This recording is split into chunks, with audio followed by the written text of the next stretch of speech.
možno strnulé, čo nebolo urobené ani opitra, trošku možno tam zahrajú tie nervičky, ale zase tá rutina. Viac súťaženia, viac vidia, ako sa zostavia, ako to je ten trend a stále nacvičovať.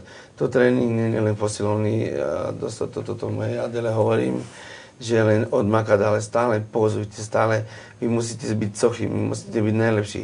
A to, čo naozaj sú pekní, vyšportovaní, keď to tam nepredá, neodprezentuje, tak je to taká tretina dolu z toho celého všetkého. A to je škoda strašná, no ale získava sa toho rok. Oni budú lepší, pokiaľ budú vydržia v tých zostavách lepší a suverénni, absolútne.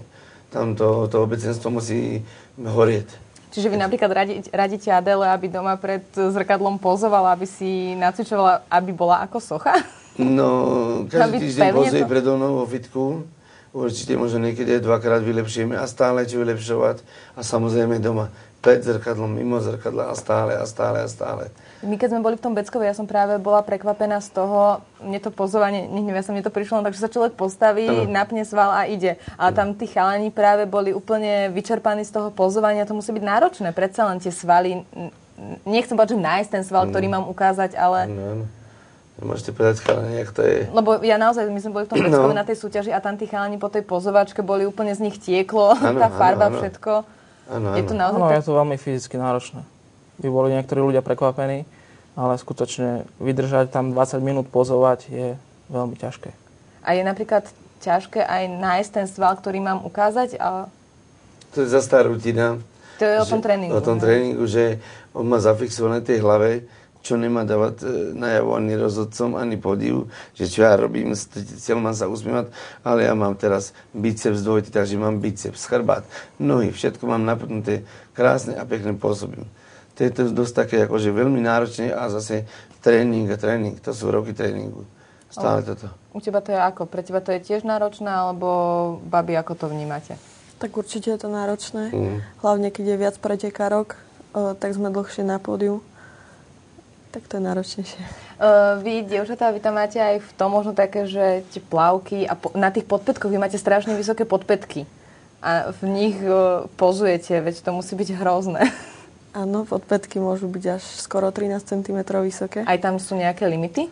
13 cm alebo 12,5 cm môžu byť vlastne podpätky. Podrážka by som tam nejaká 20 cm. A to prečo je aj v tomto nejaký ten limit? Tak si vymyslela federácia medzinárodná, takto to bude takto na celom svete. Ale mali nejaké dôvody, ale priznám sa, že neviem prečo nemôže byť o pol centimetra alebo centimetr nižšie. A ako to je udržať sa na takých vysokých podpätkoch a ešte predviesť to, čo máš? Tak určite som si to musela natrénovať. Tak je to dosť náročné, ale... A čo plavky napríklad? Tak... Tie si vymýšľaš sama, alebo vy mávate aj veľmi pekné plavky a podľa mňa oni nie sú len tak viaceré, len tak bežne zohnať v obchode. To si dávate šiť? Dávam si ich šiť a vymýšľam si vlastne sama aj farby, aj zdobenie s mojou pani krajčírkou. Takže si taká návrhárka aj. A snažím sa na každú súťaž prísť v iných plavkách, aby som nebola stále rovnaká. Aby ťa nemali nejak možno zafixovanú. A ja sa napríklad možno tak snažím, že keď idem, ja neviem, na Ukrajinu, dám si možno, že plavky v ich vlajke, alebo proste úplne len podľa nálady si to dávaš šiť. Dávam si tak podľa nálady, aby to ladilo všetko. Aj s topánkami.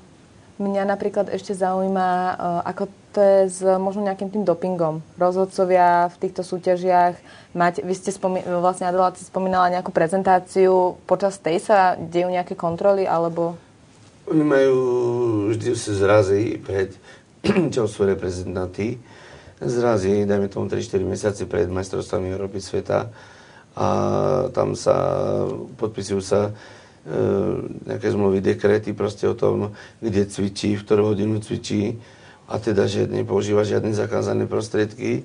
Toto všetko podpíše a oni aj podpíše to, že môžu prísť v priebehu nielen na majstrovstvá sveta alebo republiky skontrolovať, ale v priebehu celých tých 5 mesiacov, alebo koľko sa pripravuje, prísť do fitka, celá dopingová kontrola, odobrať vzorky a už tam zistiť, či sa dá, či je teda pozitívna alebo negatívna. Ale zatiaľ to v našom športe nehrozí. Ani nechceme, takže sme bez obavy akože z tohto. Ale sú veľké nároky dosť nás očierňujú kulturistiku, hlavne, že keď my prezentujeme postavu, sú tam tie svaly dosť osvaldantenosť, že asi niečo berieme a tak ďalej, ale nie je to pravda.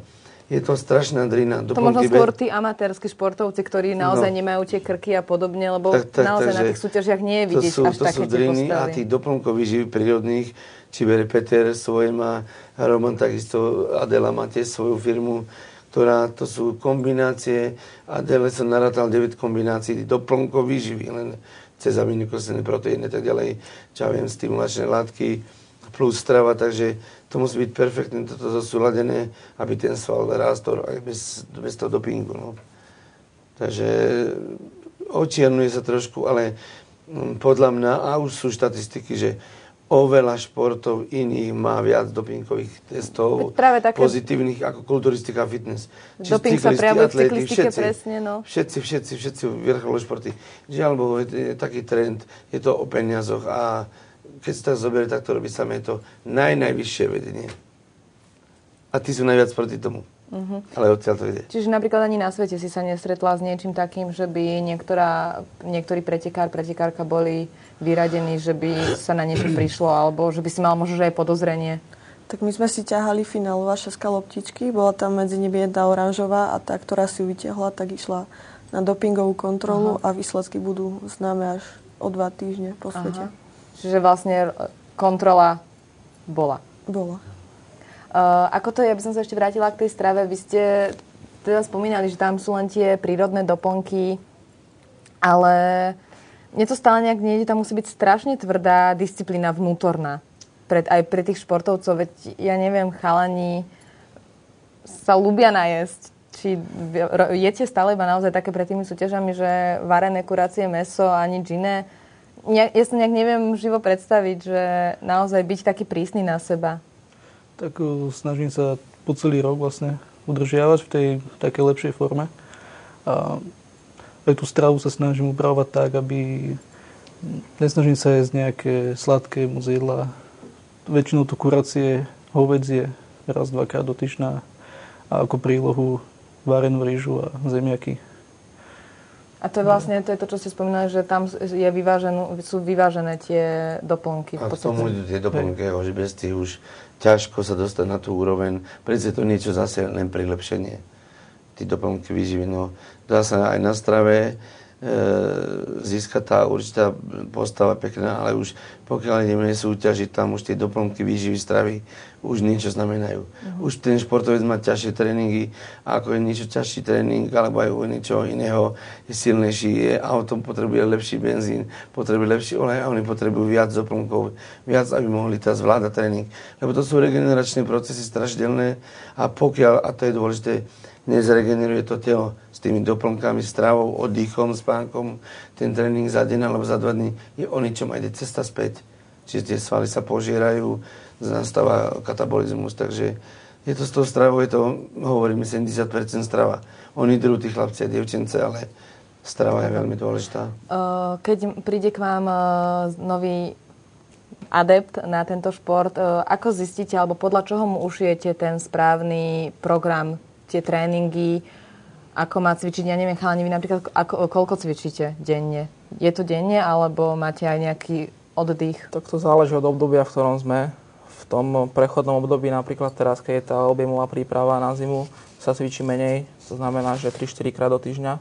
Potom samozrejme, čím bližšie k súťaži, tak sa zvyšuje počet tréningových jednotiek a aj tá intenzita narastá, čiže sa cvičí 6-7 krát do týždňa, niekedy aj dvojfázovo. A je to také klasické, že činky a nejaké lavičky, brúšaky, nemáte nejaké, neviem, nemusíte chodiť behávať alebo bicykel, či? Tak samozrejme zaraďuje sa aj kardio podľa toho, aký je organizmus. Niekto, kto má rýchlejší metabolizmus, ako napríklad ja som vôbec nebehal ani nebicykloval, len som trénoval a správne jedol. Takže nebolo to potrebné, ale niekto, kto je taký endomorfný typ, tak potrebuje viac aj kardia. Nalačno ráno behať, bicyklovať. Vy to viete nejako zistiť u toho chalana, u toho dievčaťa? Dá sa to, aj ste spomenuli, že keď príde nejaký nový, tak v prvom rade Najlepšie, keď príde žena, hneď tu povyzliekam. Ale chalani, naozaj hneď v prvom rade sa povyzliekajú do plaviek. Vidíme, čo sa dá robiť dnes z začiatku. To bolo s Romanom, s Peťom, takisto s Adelou. A už sa podľa toho hľadajú sa v prvom rade slabiny, aby sa vylepšili. Zameria sa taký 80-70% tréning na tie slabiny, aby sme dohnali to, čo je zameškané. Potom už keď sa to Ako sa doháňa to, čo je zameškané? Tak ako nastavíte tréning, napríklad ideme robiť brucho a väčší... Je to možné tak, alebo ja to tak robím, že napríklad majú tí chlapci väčšinou dosť veľké hrudníky, pekné prsia, chrbát, bicepsy a tak ďalej. A väčšinou chalani zastávajú nohy a lítka a tak ďalej. Tak im, čo im prikážem, ten hrudník alebo chrbát cvič máličko, 30% z toho objemu tréningu. Ten ty pôjde stále, to rýchlo dobehneš. Ale energiu si šetrí na ďalšie tréningy, na tie zaostávajúce svalové skupiny, ako sú teda tie nohy, možno brucho,